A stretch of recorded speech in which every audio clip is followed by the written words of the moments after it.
Merci à tous là, d'être venus, aussi nombreux. Ce soir, il n'y a pas de JS.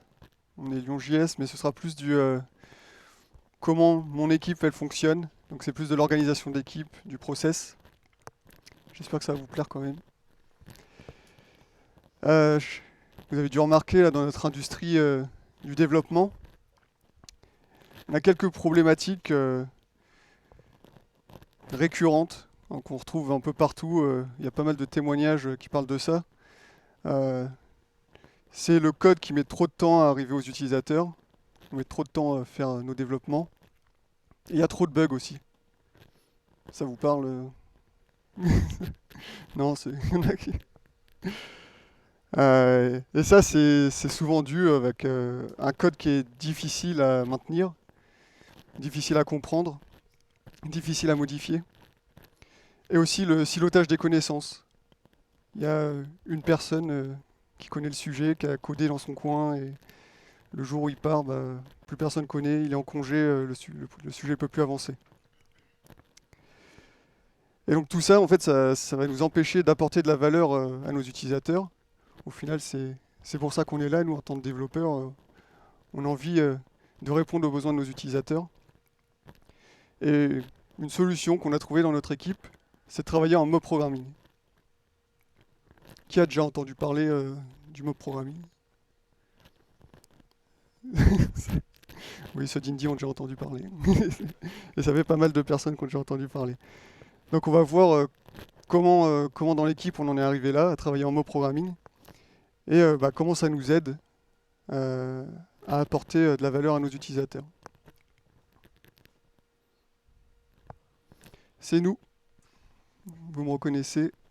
Il y a Yukan et Laurent qui sont dans la salle aussi au fond. Et il y a Mian qui est là dans l'écran, à distance. Euh, donc qu'est-ce que c'est que le mob programming? Donc, c'est une approche de développement. C'est Woody Zool, je crois que ça se dit, ça se prononce comme ça, qui a partagé son expérience. Et donc ça s'est pas mal développé dans notre milieu.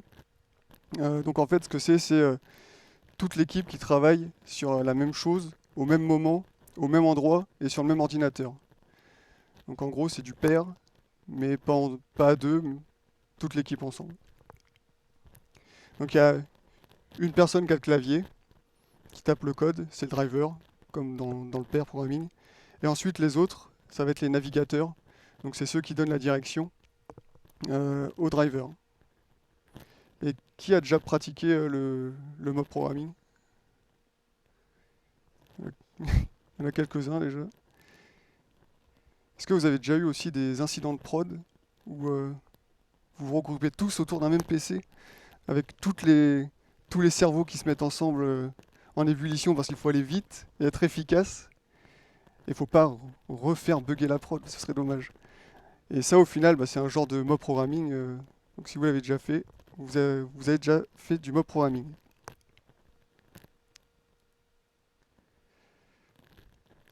Alors, avant d'en venir au mob programming, on va s'intéresser à comment la plupart des équipes fonctionnent. Enfin, en tout cas, la plupart des équipes que j'ai pu voir euh, que j'ai pu voir.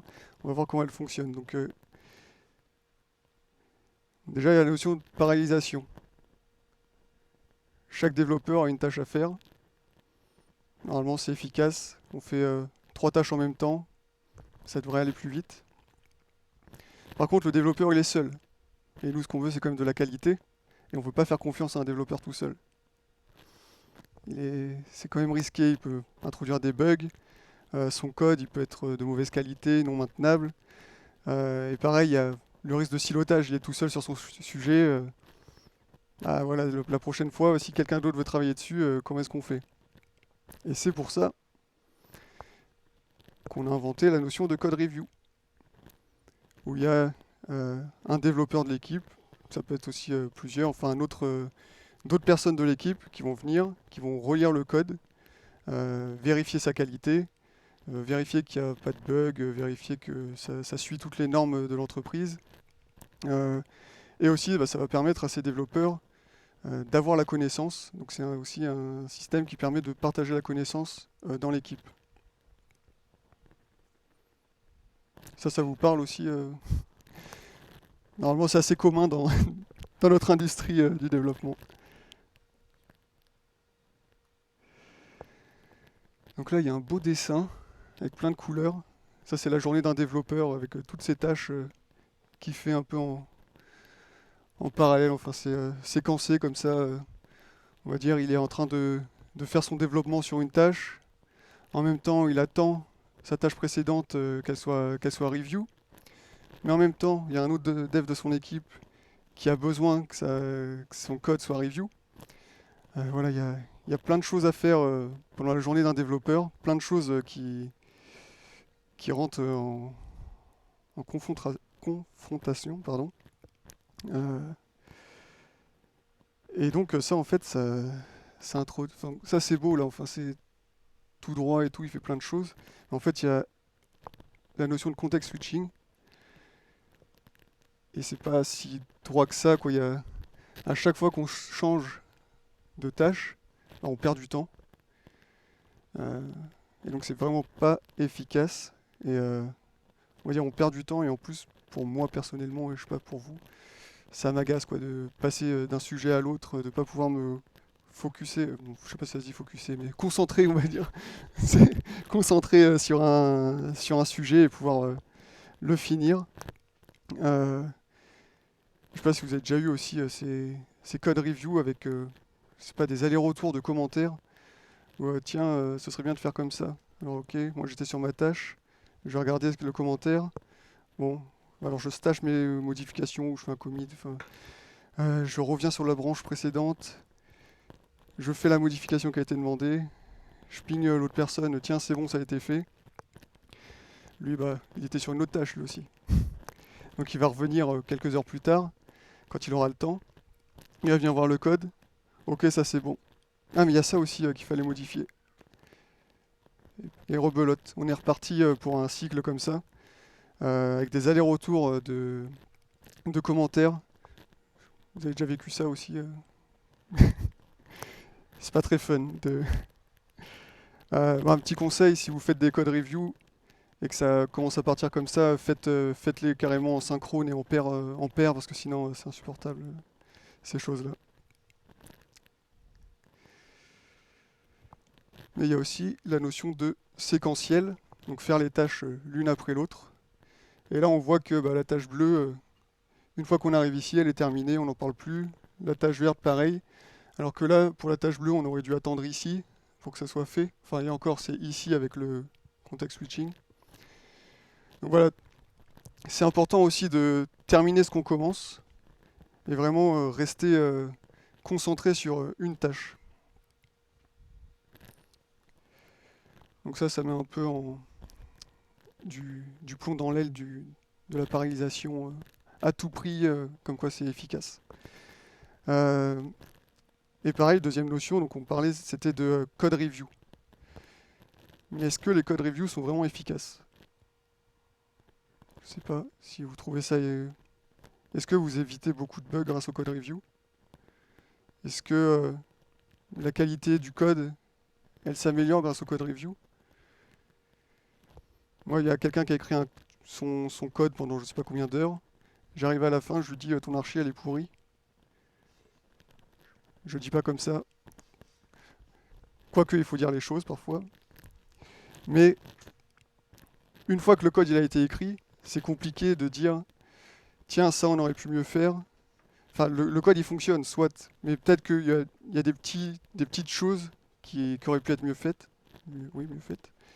Euh, et ça parfois en code review c'est difficile une fois que le code il a été fait de le faire remarquer à la personne. On se dit bon là je chipote peut-être un peu ou quoi. Euh, et est-ce qu'une fois que vous avez relu quand vous avez fait votre review, est-ce que vous avez l'impression de connaître le sujet?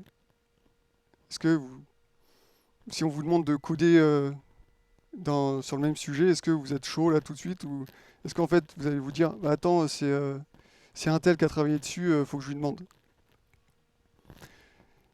Donc les code review, voilà, à voir, hein, peut-être que ça marche pour vous, mais moi ce que j'en tire c'est bah, La qualité du code, bon, elle est peut-être un peu mieux, mais on peut mieux faire encore. Euh, et au final, pour le partage de connaissances, c'est pas forcément le meilleur moyen. Et c'est vrai que relire le code d'une autre personne, c'est pas forcément le truc le plus fun que j'ai à faire dans mes journées. Et d'attendre que quelqu'un relise mon code, c'est pas non plus la chose la plus fun que j'ai à faire. Moi, quand j'ai fini une tâche, j'ai envie que ça aille en prod et on n'en parle plus.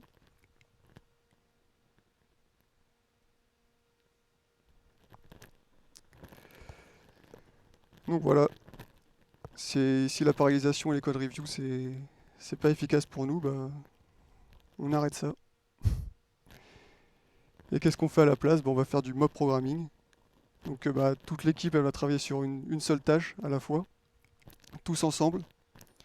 Euh, et il n'y a plus besoin de code review vu qu'en fait toute l'équipe travaille ensemble. À qui on ferait faire la code review, quoi. Toute l'équipe, elle est là, on est à 4 sur un sujet. Donc il n'y a pas de raison de faire de code review.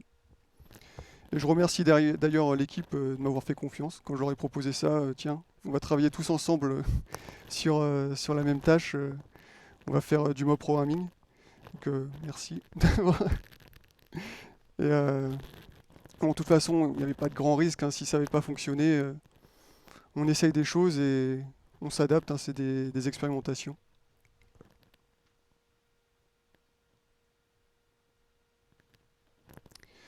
C'est toujours la même photo, mais maintenant, une fois qu'on en est venu à la conclusion que les parallélisations et code review c'était pas bon, bah, on s'est mis à plein temps sur le mob programming.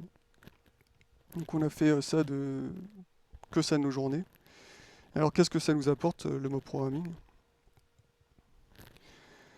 Alors, dans une équipe, chacun a des compétences différentes. Bon là j'ai mis quelques mots comme ça, front, back, DevOps, TDD. Le code existant aussi c'est important. Comptabilité c'est notre métier. L'agilité aussi. Donc on veut prendre un développeur. Il va avoir ce genre de profil. C'est plutôt un développeur front qui a de bonnes connaissances du code existant et métier. On a un autre développeur dans l'équipe, c'est plutôt un DevOps. Après, là, on en a un autre, c'est du back, avec un peu moins de connaissances du code existant. Et là, il y en a un, il a vraiment des connaissances du code existant, de la comptabilité et de l'agilité. Au final, ça nous donne cette belle équipe. C'est pas tous les profils là, c'est pas nous. C'est du un peu caricatural avec du front, du DevOps et tout ça. Et donc, qu'est-ce qu'on en tire de ça en mob? En fait, le niveau de l'équipe, il se retrouve ici. Et en fait, chaque PR a ce niveau-là de compétences quand on écrit une PR. Et vous voyez que j'ai mis le trait au-dessus du meilleur de nos équipes. Parce qu'en fait, même si cette personne-là, elle a un niveau plus faible, elle connaît sûrement des choses que cette personne-là ne connaît pas. Et donc, en fait, on, s'a- on se, comment on arrive à avoir un niveau très élevé dans l'équipe.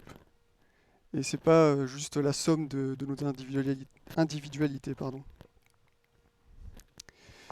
Et donc quand on voit ça, bah, ce que je disais, il y a plusieurs cerveaux qui sont ensemble. Donc bah, normalement, si ça se passe bien, le code devrait être de qualité. Quand il y a plusieurs cerveaux, enfin, de toute façon, s'il n'est pas de qualité comme ça, je pense pas que ce soit chacun dans son coin plus une code review qui va aider. Donc en tout cas, il devrait être de meilleure qualité que quand on fait des code review. Ça nous permet aussi de partager la connaissance, bah, parce qu'on travaille tous ensemble sur le même sujet. Donc on est tous au même niveau de connaissance. Faire progresser aussi tous les membres de l'équipe. Là, cette personne-là qui est un peu en dessous en DevOps, elle va pouvoir progresser en étant dans la même équipe que la personne qui est forte en DevOps et en travaillant au quotidien avec elle. On est vraiment au quotidien ensemble.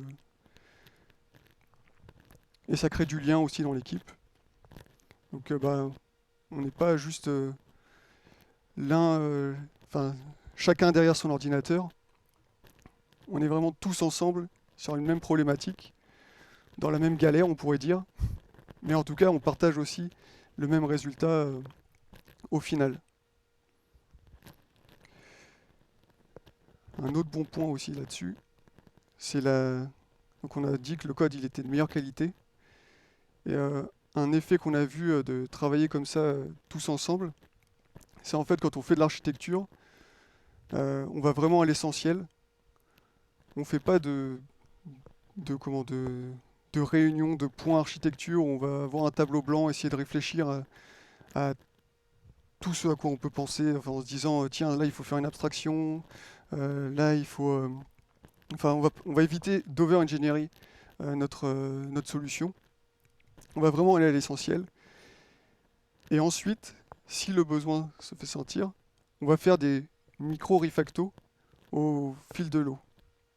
Donc à chaque fois, quand il y a une nouvelle feature qui apparaît, on fait tiens, il faut qu'on la mette dans ce code-là.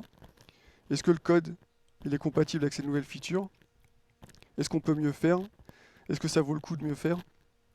Et donc on va faire ce genre de micro-refacto tout le temps.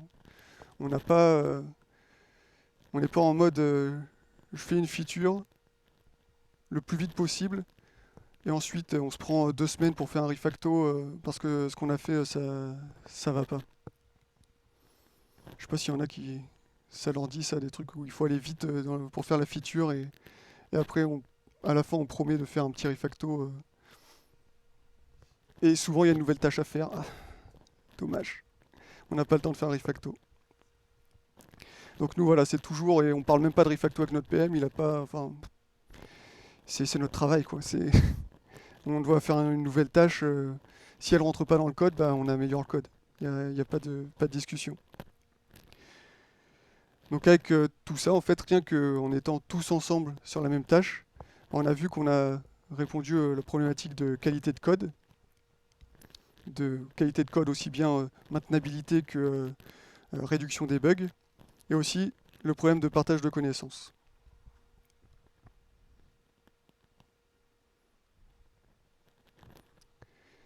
Et cette image là, j'ai vu quand j'ai tapé le mot flow, je sais pas si ça vous parle le flow dans le développement. J'ai vu cette image et je me suis dit, mais c'est nous. Donc ça, on est vraiment concentré sur un sujet à chaque fois. Il n'y a pas de perturbations externes. Déjà, on n'a pas de réunion, enfin, on fait pas de point d'équipe parce qu'on est toujours en équipe. Euh, on avance petit pas par petit pas. À chaque fois, on commence une tâche. On se dit, tiens, qu'est-ce qu'on fait maintenant? Quelle est la priorité? Euh, Quelle est la prochaine étape pour nous avancer dans l'atteinte de l'objectif? Euh, Et on fait des petites itérations comme ça, c'est peut-être 1 heure. En 1 heure, on met un nouveau code en prod. Euh, et donc voilà, on termine un sujet, on passe au suivant de manière très très fluide. Et ça nous permet d'aller assez vite avec l'équipe. Il y en a peut-être qui ont encore des doutes, de se dire de mettre 4 personnes en même temps. Est-ce que ça va pas nous faire perdre du temps par rapport à 4 personnes qui travaillent en parallèle? Donc on a fait x3 sur notre débit. Donc ça on est passé on fait 3 fois plus de PR par semaine qu'avant le mob programming. Sachant que les PR, j'ai vérifié aussi, c'est à changement constant, quoi. Le nombre de modifications dans le code est le même avant et après le mob. On ne fait pas plus de PR pour le fun et se dire tiens je vais faire une micro PR pour augmenter les stats. C'est vraiment avant et après on faisait pareil des petites PR. D'ailleurs au conseil en fait bien des petites PR et pas des grosses PR. Je sais pas, c'est peut-être une impression aussi. On a peut-être tendance à faire des grosses PR qui font beaucoup de choses parce qu'on a appris à l'étape du code review et on n'a pas envie de la subir 2 fois cette étape. Donc on va mettre le plus qu'on peut dans une PR, la donner au suivant. Bien sûr, celui qui relie, il va se taper plein de code insupportable. Mais au moins, on s'est fait cette étape de code review qu'une seule fois. Ouf, on peut passer à autre chose. Donc ouais, faites des petites PR on fait vraiment des PR. Si pour ajouter une nouvelle feature, on doit faire un refacto, on fait le refacto avant. Donc on a une PR de refacto. Pareil, même les refactos, on peut les faire par petits pas pour pouvoir s'arrêter dès qu'on veut, en fait, on peut se dire, tiens, là, on est allé assez loin, on peut s'arrêter, ça va, on peut ajouter notre feature. Euh, et on évite en fait de tirer vraiment la pelote de laine. Parfois, on commence quelque chose et on se rend compte que c'est interminable quoi le refacto. Et donc vraiment se forcer à se dire, là, je veux commencer un truc, qu'est-ce que c'est que je veux faire? Je veux faire un refacto. Quel, quel est le périmètre de ce refacto? Ça c'est très important et ça en fait c'est ce qu'on fait avant chaque PR, hein, que ce soit pareil les features, qu'est-ce qu'on veut faire dans cette PR, quelle feature on veut faire.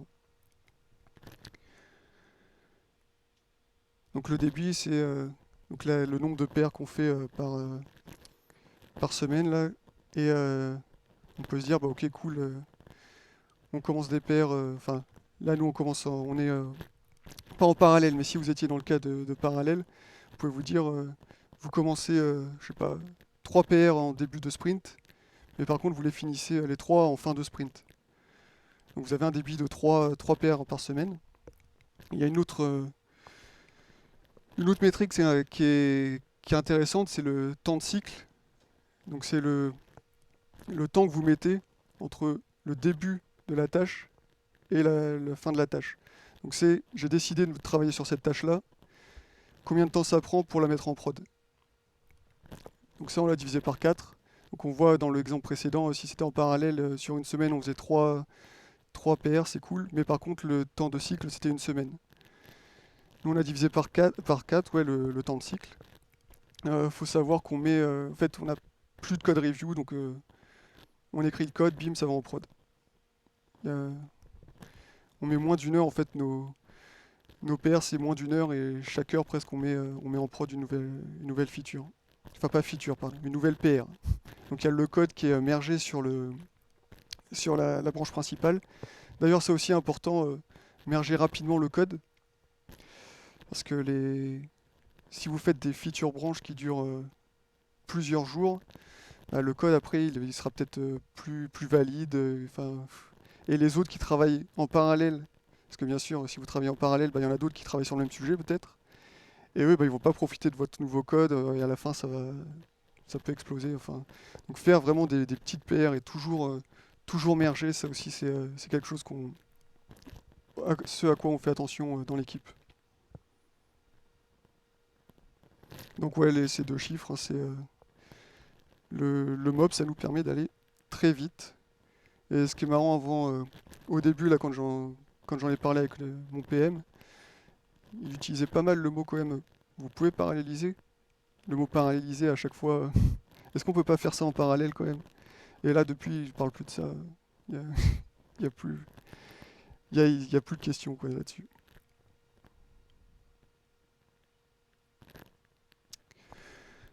Ah, c'est encore nous, ouais.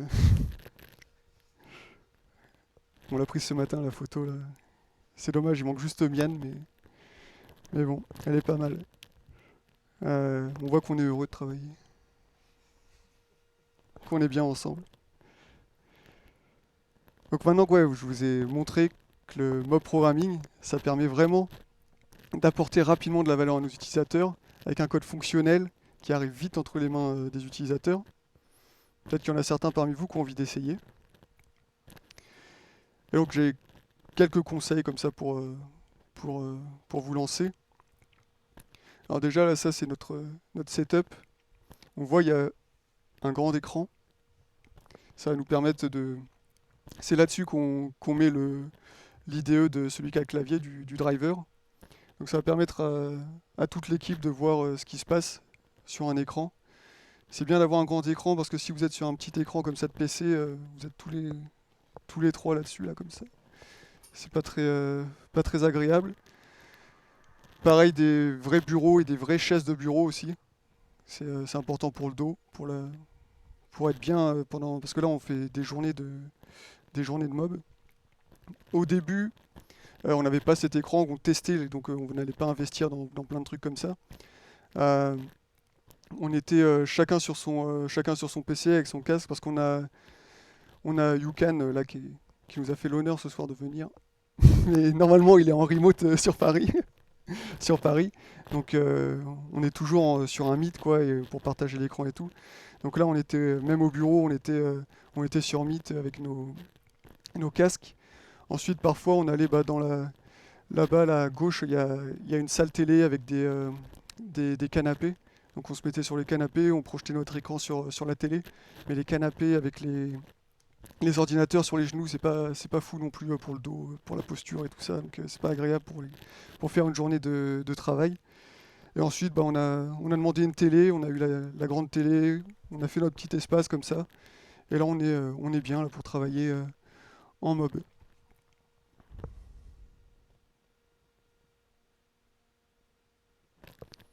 Concernant la taille de l'équipe, aujourd'hui, on est 4, moi compris en tant que lead.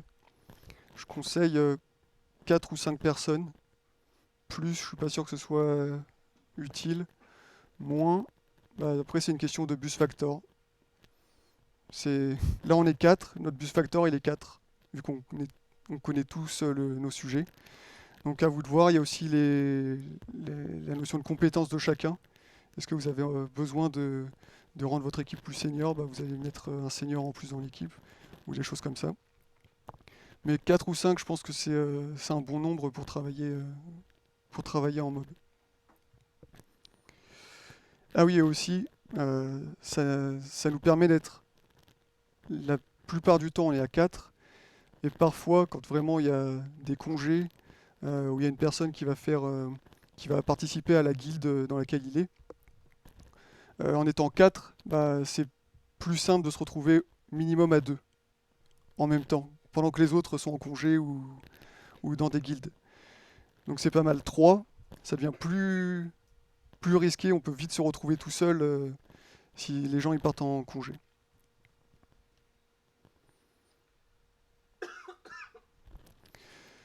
Ça, c'est notre emploi du temps à peu près de la semaine. Donc on a 3 sessions de mob, environ de 10h à midi, ensuite de 14h à 16h. On prend une bonne pause à 16h. C'est le goûter, c'est important. Il faut reprendre des forces. Et après, bah, 16h30, 18h, quoi, on fait du mob. Très important, les pauses. Si vous avez déjà fait du pair prog, je pense que ça demande beaucoup d'énergie d'être toujours au taquet. Euh, donc là, ouais, on fait voilà, des sessions de 2 heures. Euh, Pareil, les gens ils peuvent partir à tout moment, aller chercher un café, aller dans leur guilde. Enfin, il n'y a pas de souci, quoi. On peut faire des pauses, même là sur les 2 heures. C'est pas vous restez 2 heures à fond. C'est vous pouvez circuler, faire autre chose. Faire tourner le clavier aussi dans toutes ces sessions. Bah, c'est comme en pair programming. Nous, on fait tourner le clavier, je dirais, peut-être toutes les heures. Dans la littérature, on entend plus souvent toutes les 10 minutes, un quart d'heure. Après, ça, c'est vous qui voyez. Hein, si, enfin, on dit 10 minutes, un quart d'heure parce qu'on a peur que les navigateurs s'ennuient. Mais nous, 1 heure, là, ça se passe bien. On est bien. En fin de journée ou début de journée aussi, pensez parfois à vous poser et faire une rétrospective sur comment s'est passée la journée. Qu'est-ce qui s'est bien passé, qu'est-ce qu'on aimerait améliorer, surtout au début. Parce qu'au début, vous tâtonnez, vous savez pas trop ce qui se passe. Nous, au début, à la fin de la journée, on était claqués. On fait, ok, faut qu'on se fasse plus de pauses, faut qu'on regarde un peu comment améliorer ça. Et aussi, on laisse du temps aux membres de l'équipe de faire des choses par eux-mêmes, enfin en autonomie. Notamment, nous, on a le vendredi où c'est un jour où on fait pas trop de mobs, c'est plus un jour pour la veille technique, faire des sujets hors roadmap qu'on n'a pas forcément le temps ou pas forcément priorisé pendant la semaine. Et comme ça, les devs aussi, ils peuvent faire des choses en autonomie.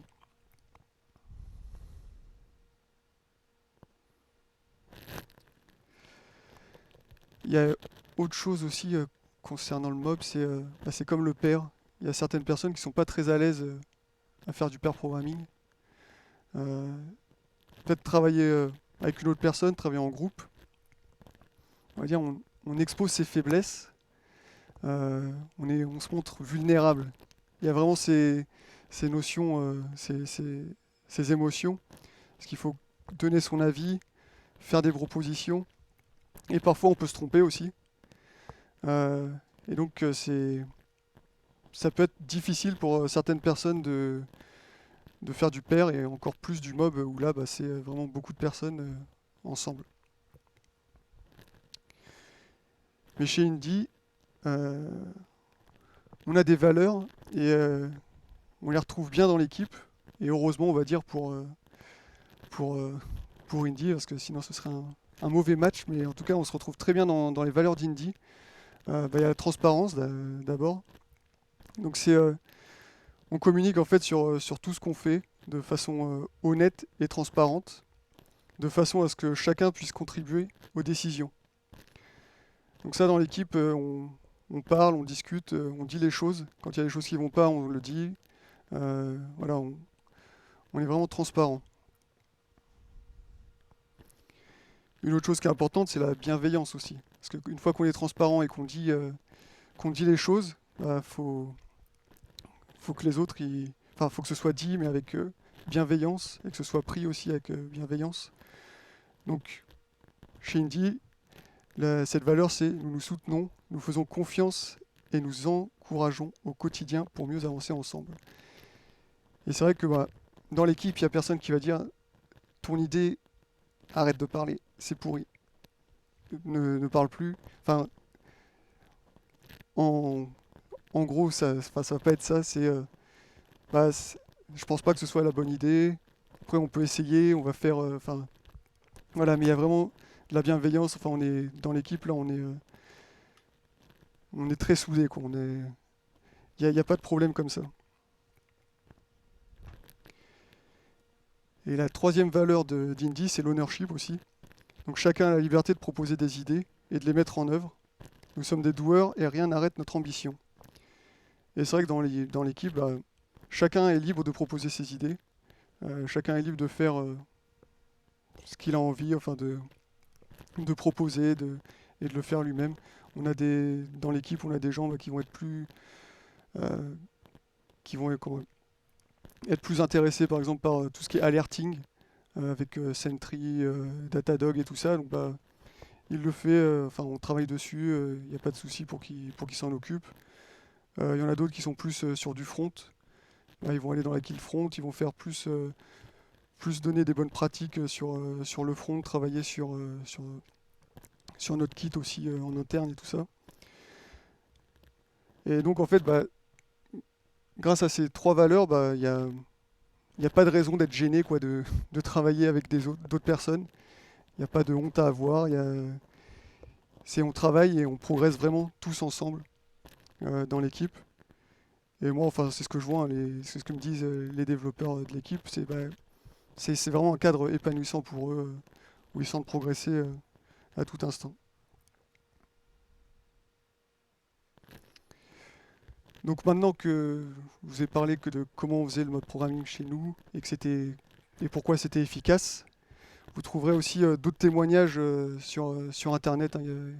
Il y a quelques équipes qui ont fait ça. Je vous dis pas que c'est la solution miracle. Il y a, toutes les équipes sont différentes. Tous les contextes d'équipes sont différents. Enfin, nous, ça fonctionne chez nous. Après, c'est pareil, hein, chacun le fait à sa manière. Il n'y a pas un livre de règles qui dit c'est comme ça que ça doit marcher. Donc voilà, moi, tout ce que je peux vous demander, c'est expérimenter, ajuster et tirez-en vos propres conclusions. Merci pour votre attention.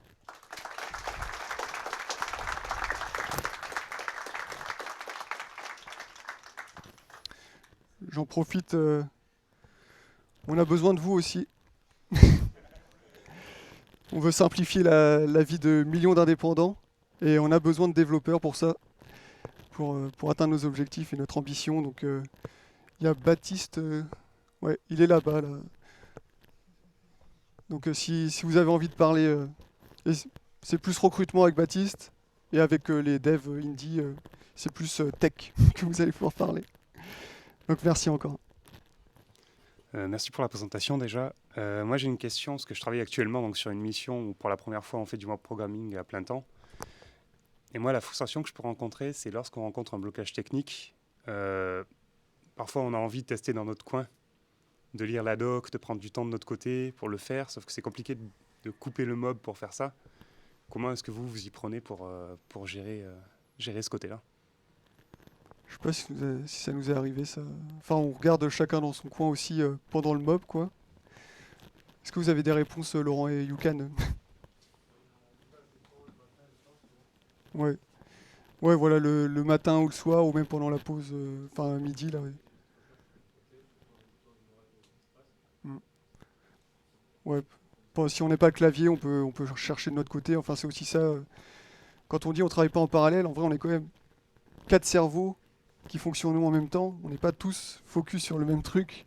On aide, enfin, en tant que navigateur, en fait, on va aller chercher des trucs sur la doc, justement, alors que celui qui est au clavier, lui, il va vraiment rester dans son IDE, travailler, et nous, on va lui faire, tiens, bah, il y a ça qui est intéressant, on envoie des liens et tout ça. Donc voilà comment ça se passe. Je sais pas si ça, si ça t'aide. Ouais, Bonjour, merci pour la présentation. J'ai deux questions à propos du relais. Quand on passe d'un développeur à un autre. Première question, c'est est-ce que ça vous arrive souvent d'envoyer des PR de fonctions incomplètes ou ou d'une fonctionnalité plutôt que vous n'aurez pas terminé de développer et de laisser à un autre la fonction que vous étiez en train de développer? Bah, on essaie vraiment de passer la main une fois qu'on a fait une PR, quoi. Quand on a pushé le code, et on a un morceau de code qui peut aller en prod, quoi. Et à partir de là, on passe la main. Après, si vraiment quelqu'un doit partir en urgence, enfin, où il était avec le clavier et il doit partir, bah là, on fait. De toute façon, on peut committer, push, et après, il n'y a pas de souci là-dessus. On Donc n'a pas jamais, de process particulier. jamais de PR de fonctions incomplètes qui ne sont pas prêtes à partir en prod. Bah, pour ouvrir, non, ouais, pour ouvrir une PR, on fait des choses. Enfin, après, ça dépend ce que tu appelles la fonctionnalité peut être incomplète D'accord. parce qu'on fait par petits bouts. Mais par contre, on a quand même un morceau de fonctionnalité qui va pouvoir partir en prod à chaque fois. Donc c'est pour ça notre temps de cycle il est très faible parce qu'on fait petit pas par petit pas. Donc après, bah, pour ça, plutôt que de faire des epic branch ou des feature branch qui vont durer je sais pas combien de jours, on fait des feature flags et puis comme ça on cache la fonctionnalité qui est pas prête tout à fait derrière un feature flag et le code au moins il est en prod et ça tourne. D'accord, merci. Merci à vous.